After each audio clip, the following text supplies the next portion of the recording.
XL250R is arguably one of the best play bikes ever made. I felt like Superman on this thing. Just throw it anywhere you want.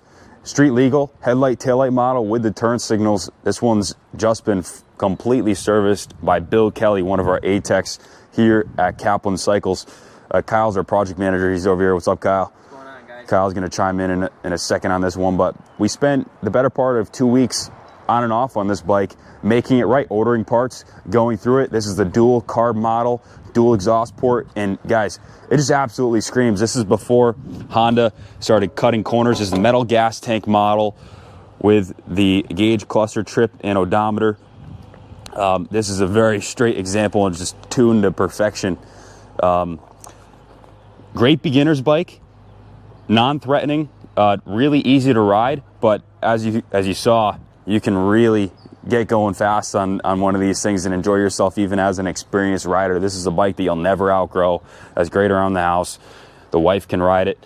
It is a full-size chassis. It's got the 21 and 18 wheel setup. Yeah, 21, 18 tire setup, which is great. I love the big front wheel, and Kyle had the boys put these brand new set of Trials tires on here, the on-off-road Dunlops, which are just tremendous. Starting at the top of the work order, spark test is good. Compression tested at 125 PSI. Replace the spark plug. Remove the fuel tank, airbox, and dual carb assembly. Disassembled, cleaned, and reassembled the dual carb setup and adjusted as needed. Change the engine oil and filter with a 10W40 Spectra oil. Checked and adjusted the valves. Replaced the chain. Serviced and installed a brand new UASA battery. Serviced the rear brake lighting system. And made the front and rear brake light operational. Checked all the lights, the horn, indicators, the idiot lights, everything's working as it did from the factory. The horn, everything. Treated the fuel tank with some Evaporust and pressure washed. This is a metal fuel tank. This bike has been sitting for, man, it's been out of commission for some time.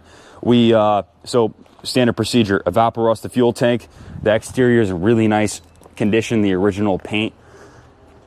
Check out the original Honda warning logo. This thing's a real gem.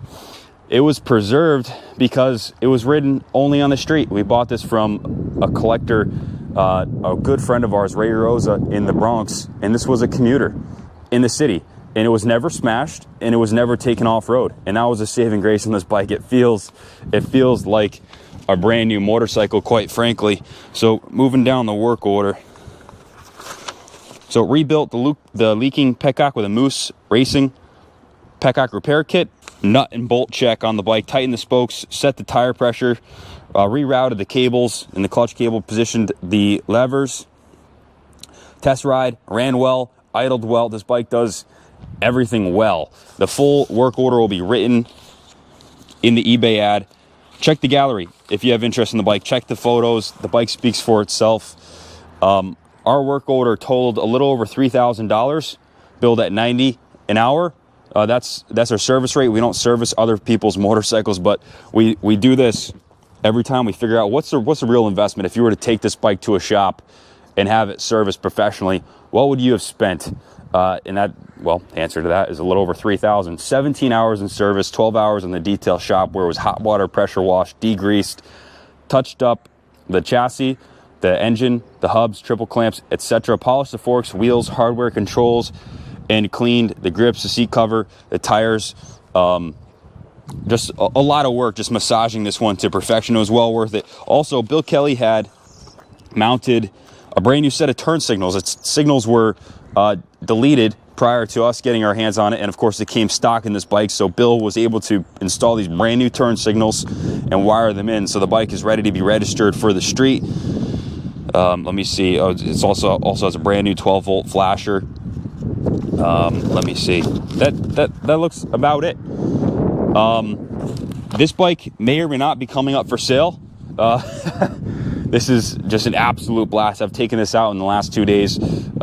Whenever I got a chance to. The tires are a little bit dirty, and of course, if it does make it to eBay, it'll be professionally detailed and delivered as shown in the photos. Guys, thanks for watching thus far. If you find one of these on Marketplace or you need one that needs a little fixer up, speaking of, any Marketplace XL250R is going to need the services that we did.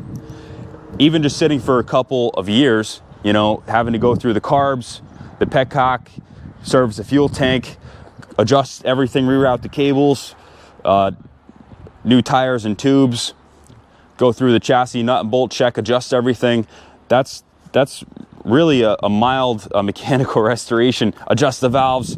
There's a lot of componentry that isn't going to be right on a Craigslist turd that hasn't ran in 10 years. So to bring it to a shop, that's not an option. You'll be upside down on it. If you look at our investment in the bike, this is going to be a break even or at a loss, but we had fun with it. So bikes like this, we tend to get a little bit carried away, but spending 30 plus hours on having our A-Tech spend 30 plus hours dialing in an old XL, maybe not the best financial decision, but we're just obsessed with this stuff, guys, and the finished product is rewarding, to say the least. You gotta love it. Kyle, what do you think about this thing? Well, I think last night when me and you were talking, I think your exact words were, I want to keep this one.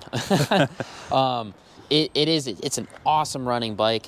It's very well preserved. I mean, it speaks for itself. It's just a cool piece, and like you said, you can bring it anywhere you want. You can throw a plate on it. This can be, you know, your little commuter bike around town, or, you know, just a little fun thing on the weekend. And it's hard to find good bikes like that around now. Especially for the price of one of these. Yeah, the dual carb bikes are a little difficult to tune. I mean, you might not have good luck trying to do that in your garage, right? Yeah, exactly. But when they are tuned right, they are wicked responsive and they're honestly, they make the motor run better compared to the single carb bikes. They're wicked responsive, wicked smooth, and for an A-Tech to go through one of these and do all that, like Kenny said, it's, you know, the work order is going to come out to like just over $3,000. So here it is. This is a perfect contender for someone that wants to get into riding or just wants some small play bike to ride around on. Thanks, Kyle. Bike is in original trim, unrestored as far as cosmetics go. I believe these to be the original plastics, certainly the front fender. Yes. The front headlight, of course, the paint on the fuel tank. The seat cover is original, not without its imperfections.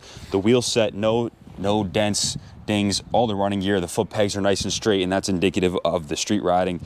Never made it to the trail. Would you agree with that, Kyle? Yeah. There's no way this thing was trail ridden. I mean, especially in New England and New York area. I mean, there's rocks, roots.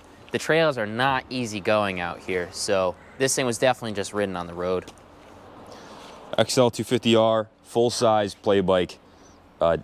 Man, this is one I'd like to keep in the family. Thanks for watching, guys. Good luck bidding, and God bless America.